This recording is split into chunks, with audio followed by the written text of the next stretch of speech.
this will be fun. I think both these players are going to be. Well, we might see some conservative play, just depending on it. You get a tournament game like this, you get a best of one scenario. The one thing you want to do is not die early. So.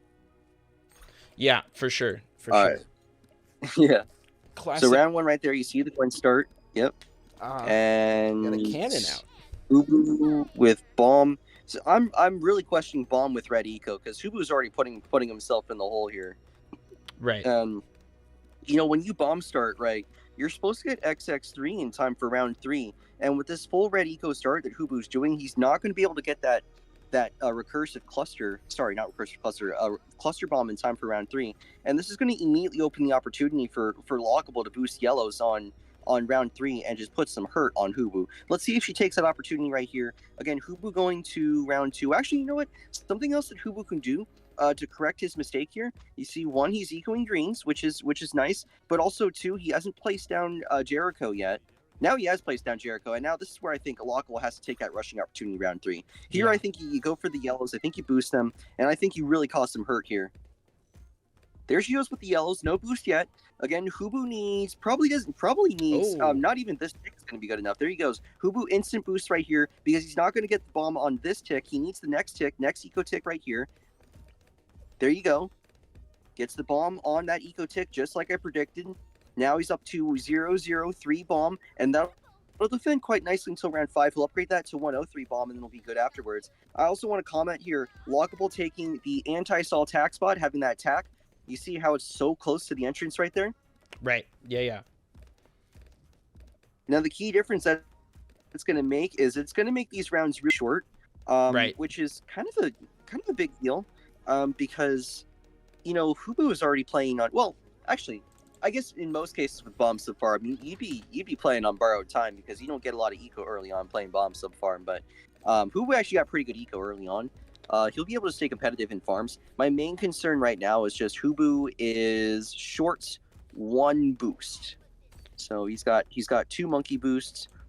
Good cocktail there from Lockable, trying to delay the 2-3-0 attack as much as possible. Right. Now she does get that 2-3-0 attack by. And you'll see, I mean, these rounds are going by quick.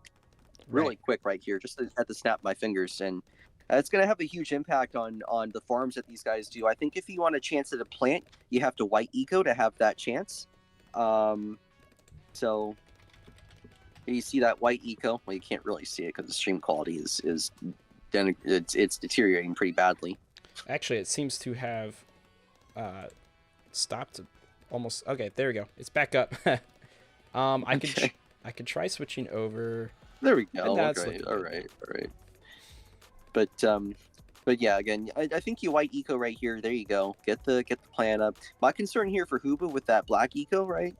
He is going to take that eco lead, but he's not going to get that plant until probably about end of round 8. It's going to kind of depend. I think if he gets it mid round 8, he'll be fine. But if he gets it end of round 8, he could be subject to a little bit more harassment. Lockable has another rushing opportunity on round 9. And that opportunity is going to be regrow zebras. What Hooboo can do to defend that, if necessary, get a second bomb up. He just needs frag bombs, in my opinion, just to stave off that pressure. But here we go, round 9, first pressure opportunity. This is also pressure opportunity for Hooboo, because Lockable only has tack on the board right now.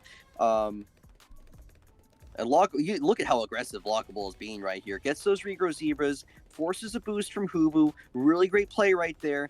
All while playing with skinny defense herself. Lockable just got this, she only has this 1-1-0 mortar, now upgrading it to Bernie stuff.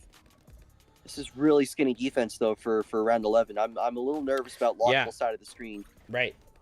Hooboo right now with a lot of mental load. He's got to build that second bomb up because he's scared of those regrow zebras, doesn't have access to boost, and now the rush from Hooboo. Now the rush from Hooboo right here. Purple's underneath. Oh my gosh. Lockable needs a key cocktail deployment or not. She got the mortar up in time. Yeah, the mortar really saved the day without boosting. Right. Saving those boosts. I did miss the cocktail placement there from Lockable earlier, so my apologies there, by the way. So she did use cocktail. This has been all Lockable so far in terms of pressure. I mean, Hooboo tried to come back and force some. able to open up. He hasn't been able to open up a rushing opportunity here yet. Now here comes regrows to Rams, but with 2x 203 bombs, this shouldn't be a big problem for Hooboo. I think he's going to try and greet this here without buying any more defense, because round 14 just came around. You see here, Hooboo took the farming lead while all of that was happening. I think this is the first big play that Hooboo has made in this entire game, because he's been in kind of a bad situation, just been pressured so much, right? Down on lives, right? Was down on boosts. He's still down to just 1 boost, but with that farming lead, that does give him some leverage. And Bomb Sub Farm has some tools for later in this game. Bomb Sub Farm has tools for round 26, but Tac Mortar Farm does not have the same tools. It has a very expensive DDT defense. So I think as this game goes on, Lockable's going to get more pressure, desperate here to get these rushes through that kill Hooboo. There you see one of those desperation rushes. It had some cerams underneath, but Hooboo able to defend without boosting. Great play, great hold from Hooboo. Right. Definitely, for sure. What I think is wild is just how different the strategies and even tower selection is just from this match and last match. It's like you take the same map, but people, obviously there's imbalances and whatnot, but I think the fact that you can try so many different strategies with such different towers on the same map is something that's pretty admirable in terms of game design, because these are both completely different strategies. These are, completely different strategies and completely different from what we saw in the game. We got those blimps coming in. Between eSport and LMS. Now, again, more pressure from Lockable. Going to send the 2 Moabs here. Oh, man. Hooboo needs to defend without boost, because he only has 1 boost left. Oh, the Camo Purple is forcing the Camo Submerge. See how Hooboo has that sub unsubmerged? The reason that he's doing that is he wants to get some more Moab damage right there. Again, trying his best to greed defend, but also trying to do this without exhausting his last boost of the game. Round 18 coming around. Now Hooboo comes back with the pressure. It's an F Moab. Don't send anything underneath.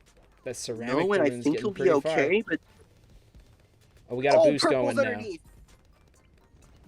Lockable got a boost. He should be able to defend. Wow. Maelstrom did need that Maelstrom. Not a great play from Lockable. She needed to defend that without Maelstrom, because now Hooboo, actually Lockable still has the farm lead, but that was not ideal right there. Right.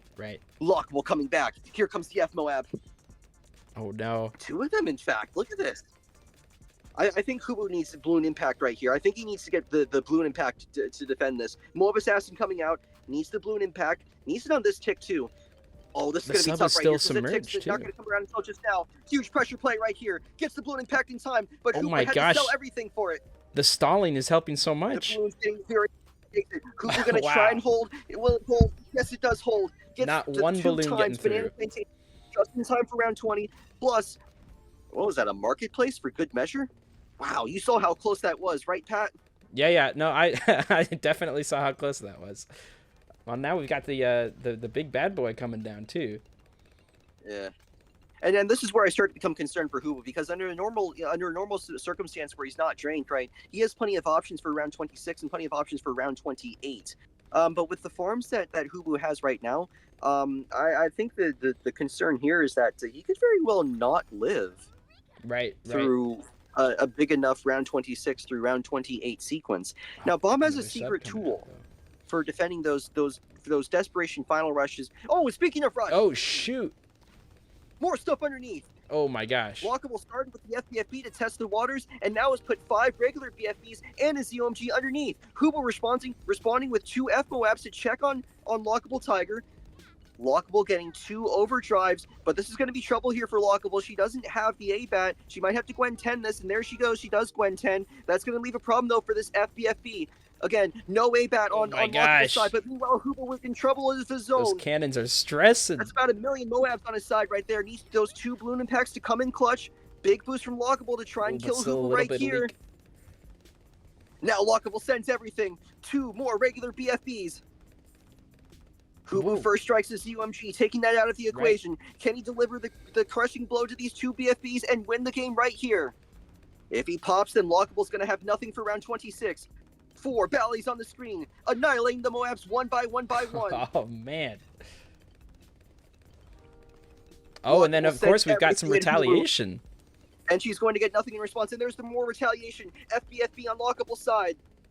I don't know. Are they equipped to handle that right now? I don't know if she's got the tools for this. You got to remember, round 26 coming up soon, and in order for Lockable to have a chance, she needs to have Bloonson on the screen, and she's a far ways away from Bloonson. And Even if she defends this, I don't see how she defends round 26. I mean, even worse. I think oh Gwen 10's got man, to come out here. Yeah, there you go. She yeah. Gwen 10. And it didn't Oh, and matter at the still end of the day. loses. Just barely enough got through. That is wild. That was a wild play right there. Yeah, definitely some close calls for both of them. I think